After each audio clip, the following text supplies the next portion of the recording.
موت کا ورد کرتے رہیں؟ فرمایا نہیں۔ فرمایا کبھی کبھی قبرستان میں بھی جایا گیا، تمہارے قریب میں قبرستان ہوگی جس میں تمہارے والدین دفنائے گئے، تمہارے بہن بھائی اس میں دفنا دیے گئے، دیگر مسلمان وہاں دفنا دیے گئے، وہاں جایا کرو اور ان کو دیکھا کرو تاکہ تمہیں بھی اپنی موت یاد آئے۔ خود حضور علیہ السلام کا معمول تھا کہ آپ ہر جمعے کی صبح کو جنت البقیع کے قبرستان میں جاتے تھے اور وہاں جا کر ان قبروں کا دیدار کرتے تھے، اور صحابہ سے فرماتے یہ وہ لوگ ہیں جب سے ہم سے بچھڑے پھر آج تک ان سے ملاقات نہیں ہوئی۔ تو وہاں جا کر جب انسان منظر کشی کرتا ہے کہ یہ دیکھو میرا ابو یہاں لیٹا ہوا ہے، یہ میری امی یہاں سوئی ہوئی ہے، یہ میرا بھائی یہاں لیٹا ہوا ہے، یہ دیگر میرے رشتہ دار یہاں لیٹے ہوئے ہیں، آج ہی یہاں لیٹے ہوئے، کل میں نے بھی آ کر یہی ڈیرا ڈالنا، میں نے بھی یہیں آ کر سو جانا ہے، وہاں سارے میرے ساتھ ہوں گے لیکن یہاں تنے تنہا میں نے قبر میں جانا ہے، تو اپنی موت یاد آ جائے گی۔ کہنے والے نے بڑی اچھی بات کہی، فرمایا کر گزر ایک دن تو قبرستان پر، جایا کرو نا، باقی دنیا دیکھ رہے ہو ذرا قبرستان کو بھی دیکھا کرو۔ کر گزر ایک دن تو قبرستان پر، کیسے کیسے مر گئے کر تو نظر، بادشاہ تھے نوجوان تھے خوب رو، کیسے کیسے خوبصورت چلے گئے، کیسی کیسی امیدیں لے کے چلے گئے، کیسے کیسے بادشاہ چلے گئے۔ ہم اپنے آپ کو فنا سنوار کر شیشے میں اور آئینے میں اپنے آپ کو دیکھا کرتے تھے کہ میں کتنا اچھا لگ رہا ہوں۔ ایک کہنے والے نے اتنی اچھی بات کہہ دی، فرمایا دنیا میں بوتے سے دیکھے مزین جسم تھا، معطر بدن تھا، جسم بھی مزین بدن بھی معطر، خوشبوئیں لگاتے ہیں۔ دنیا میں بوتے سے دیکھے مزین جسم تھا، معطر بدن تھا، جب قبر کہن ان کی اکھڑی تو دیکھا نہ عضو بدن تھا نہ تارے کفن تھا۔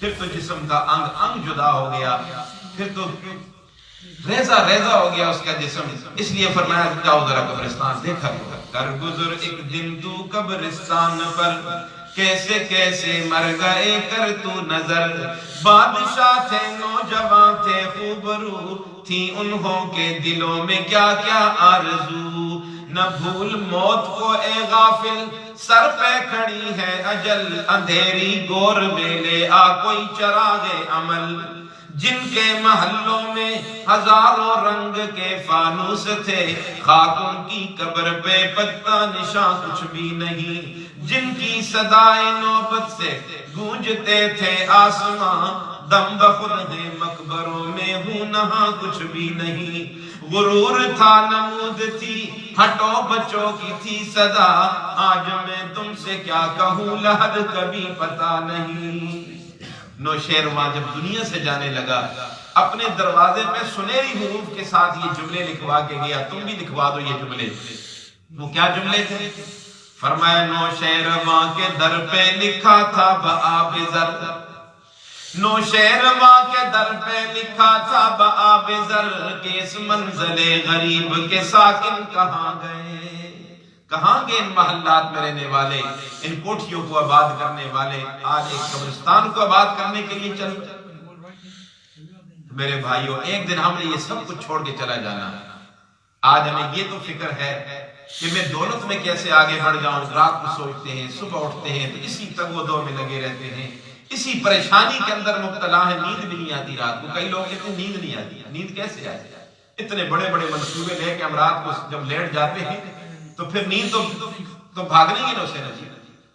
خواجہ عزیز الحسن مجذوب رحمۃ اللہ علیہ نے ہمارے اس تصور کی کس اچھے انداز میں عکاسی کی ہے، کیا فرماتے ہیں؟ فرمایا یہی تجھ کو دھن ہے رہوں سب سے بالا، اسی فکر میں پڑے ہوئے ہیں، شان شوکت میری زیادہ ہو، میرا ایک اچھا بنگلہ ہو، ایک اچھی کوٹھی ہو، یہی تجھ کو دھن ہے رہوں سب سے بالا، ہو زینت نرالی ہو فیشن نرالا، جیا کرتا ہے کیا یوں ہی مرنے والا، تجھے حسن ظاہر نے دھوکے میں ڈالا، جگہ جی لگانے کی دنیا نہیں ہے، یہ عبرت کی جا ہے تماشا نہیں ہے، یہ مقام عبرت ہے، یہ کھیل کود کا میدان تو چھوڑے۔ ایک اللہ والے راستے سے گزر رہے تھے، دیکھا کچھ بچے میدان میں کھیل رہے اور ایک بچہ دیوار کے ساتھ بیٹھا ہوا یوں ٹیک لگا کے زاروں کے تار رو رہا. اس درویش نے اللہ والے نے پوچھا بیٹا کیوں رو رہے ہو؟ تو کھیل نہیں سکتا یا یہ بچے تجھے کھیلنے نہیں دیتے؟ اللہ نے کیسی سمجھ عطا فرمائی. اللہ سمجھ عطا فرماتے ہیں، بچپن والے سمجھ جاتے، نہیں سمجھتے تو 55 والے بھی نہیں سمجھتے. عمر 55 سال کو پہنچ گئی ہے، ابھی تک بات سمجھ میں نہیں آئی، لیکن اللہ سمجھ دیتے، ایک معصوم بچہ سمجھ گیا.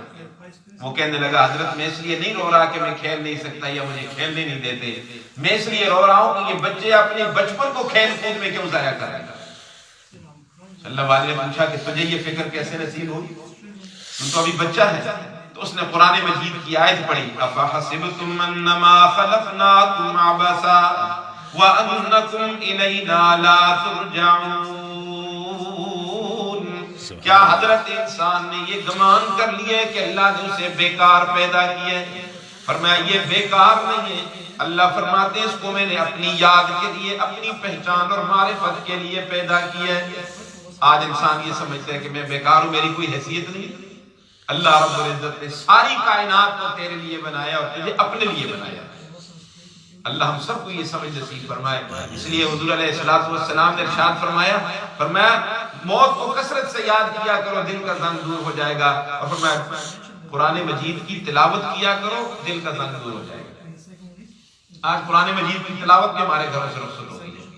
مسجد میں آ کر تھوڑا سا پڑھ لیتے ہیں اور گھروں میں تو قرآن پڑھا ہی پڑھا.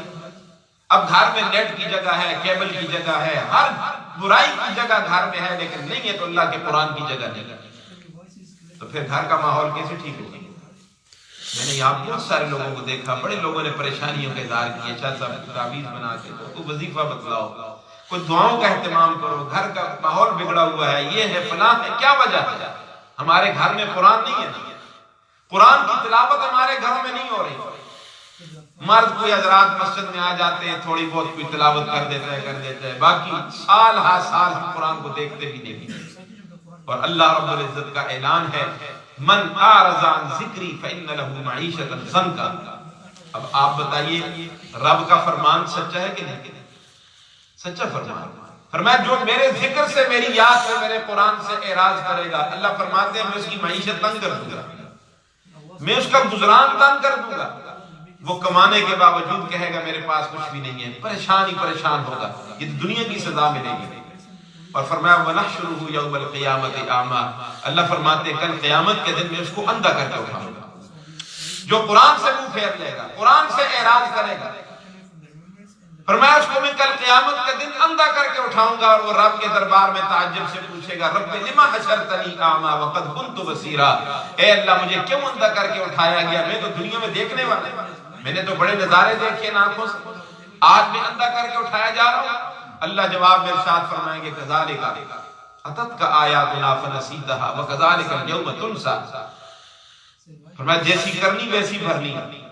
میرے بندے دنیا میں تو نے مجھے بلایا، میرے قرآن کو چھوڑا، میرے قرآن کے احکامات کو چھوڑا تو نے.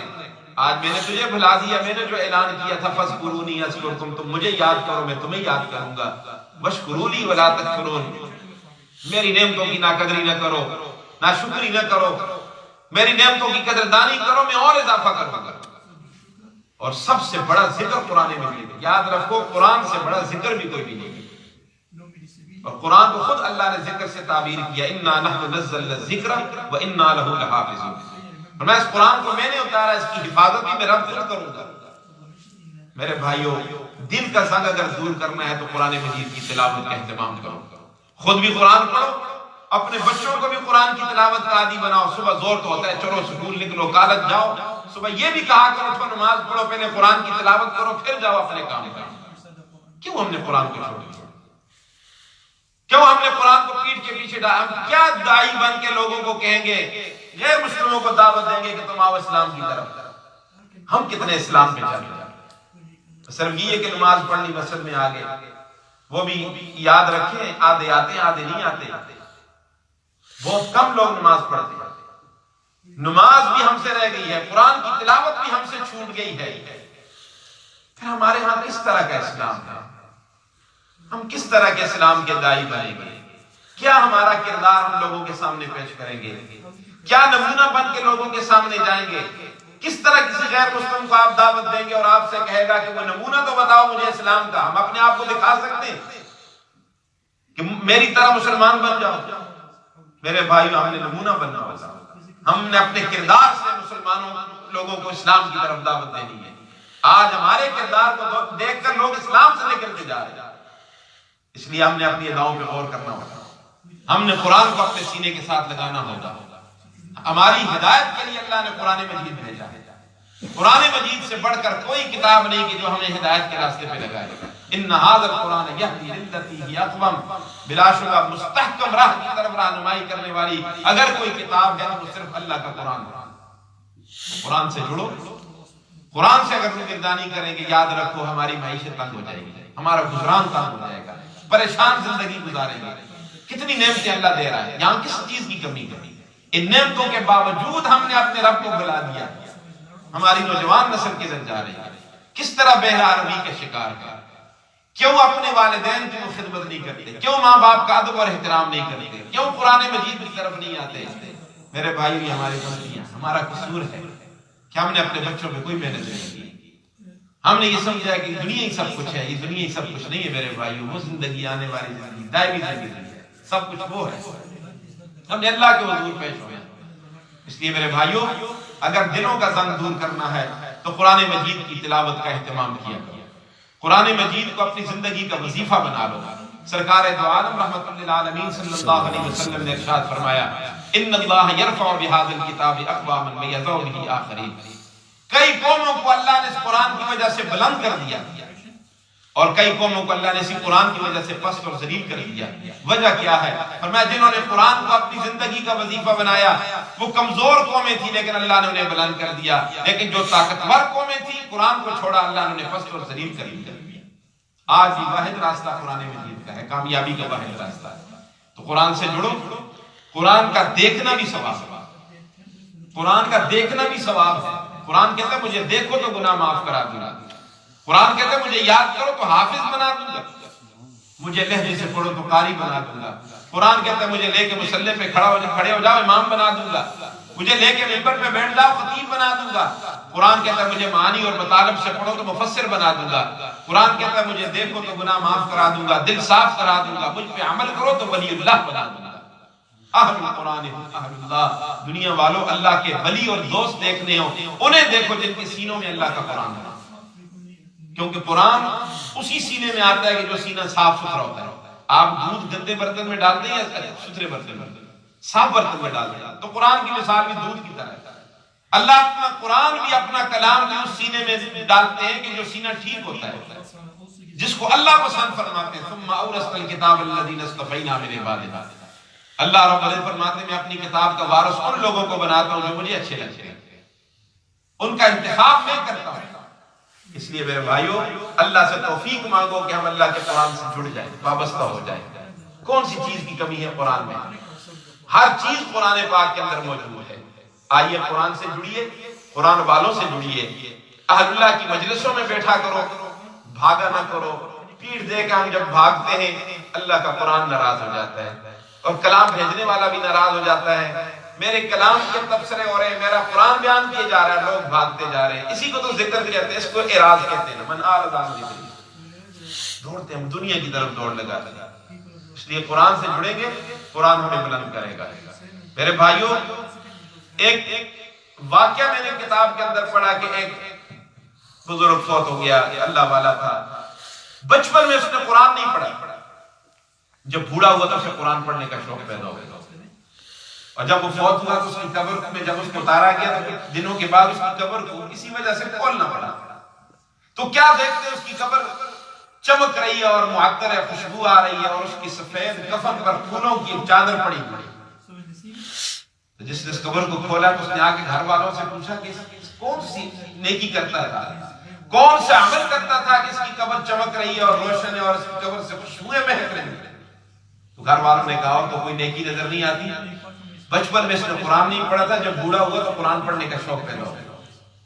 اب اس کو قرآن آتا تو نہیں تھا، لیکن وہ روزانہ وضو کر کے بیٹھتا اور قرآن مجید کی ہر سطر پہ یوں ہاتھ پھیر کے کہتا یہ بھی میرے رب نے سچ فرمایا.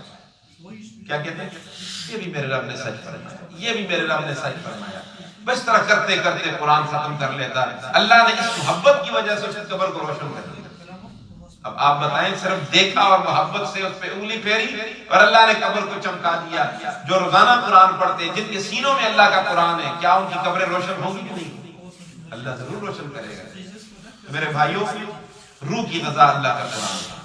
جسم کی غذا کو ضرورت تھی، آپ اناج کھا رہے ہیں، ساری نعمتیں اللہ نے دی ہوئی، اور روح کی غذا اوپر سے آئی ہے، اور وہ اللہ کا قرآن ہے۔ وہ قوالیاں نہیں ہیں، وہ دوڑے برسیے نہیں ہیں، قصے کہانیاں نہیں ہیں، خوابیں نہیں ہیں، وہ اللہ کا قرآن ہے۔ یہ روح کی غذا ہے، اس روح کی غذا کو لے لو، انشاءاللہ دنیا بھی اچھی ہوگی، آخرت بھی اچھی ہوگی۔ میں انہی باتوں پر اجازت چاہتا ہوں۔ بہت زیادہ شکریہ۔ اللہ رب العزت آپ کی اس محبت کو قبول فرمائے۔ آپ خوش قسمت لوگ ہیں، آپ کے پاس لوگ آتے ہیں اور آپ تعاون کرتے ہیں۔ حدیث میں آتا ہے، حدیث میں آتا ہے کہ محشر کے میدان میں بندے کو جب نام اعمال دیا جائے گا تو بندہ کہے گا، اللہ یہ فلاں نیکی میں نے نہیں کی، یہ فلاں بھی میں نے نہیں کی، فلاں بھی میں نے نہیں کی۔ اللہ فرمائیں گے تو نے تو نہیں کی، لیکن تیرے تعاون سے کچھ لوگ کرتے رہتے ہیں۔ تو نے تعاون کیا اور لوگوں نے نمازیں پڑھائی، قرآن پڑھایا، جس طرح ان کو نیکیاں ملتی رہی برابر تجھے بھی ملتی رہی۔ اس لیے میرے بھائیو، آپ کا جو یہ تعاون ہوتا ہے مساجد کے ساتھ، مدارس کے ساتھ، یہ آپ کے لیے کار خیر ہے، یہ آپ کے لیے صدقہ جاریہ ہے۔ میری آپ سے گزارش ہوگی، ضرور دل کھول کے خوشی کے ساتھ تعاون کیا کریں، علماء کا، مدارس کا، مساجد کا۔ خوش قسمت ہے، آپ روزانہ ہی کچھ نہ کچھ دیتے رہتے ہیں، انشاءاللہ یہ صدقہ آپ کا رائے گا نہیں جائے گا۔ میں اپنی ماں بہنوں سے بھی گزارش کروں گا کہ وہ دعا بھی فرمائیں اور اس کار خیر میں وہ بھی اپنا حصہ ڈالیں۔ آپ حضرات کا میں بہت زیادہ شکریہ ادا کرتا ہوں، انتظامیہ کا، مولانا صاحب کا، اپنے جنید بھائی صاحب کا، سب کا شکریہ ادا کرتا ہوں کہ آپ نے اپنی محبتوں سے نوازا۔ میں نے جو کچھ کہا آپ نے سنا، اللہ ہم سب کو عمل کرنے کی توفیق نصیب فرمائے۔ ہمارے یہاں جماعت بھی آئی ہوئی ہے، ماشاءاللہ نوجوان ہیں، اللہ کے راستے میں نکلے ہوئے ہیں، اور یہ آپ سے یہ تقاضا کر رہے ہیں اور اب تشکیل کریں گے، تو میں انہی سے گزارش کروں گا کہ یہ نام لکھ لیں، مطالبہ رکھیں اپنا، پھر دعا کر لیں۔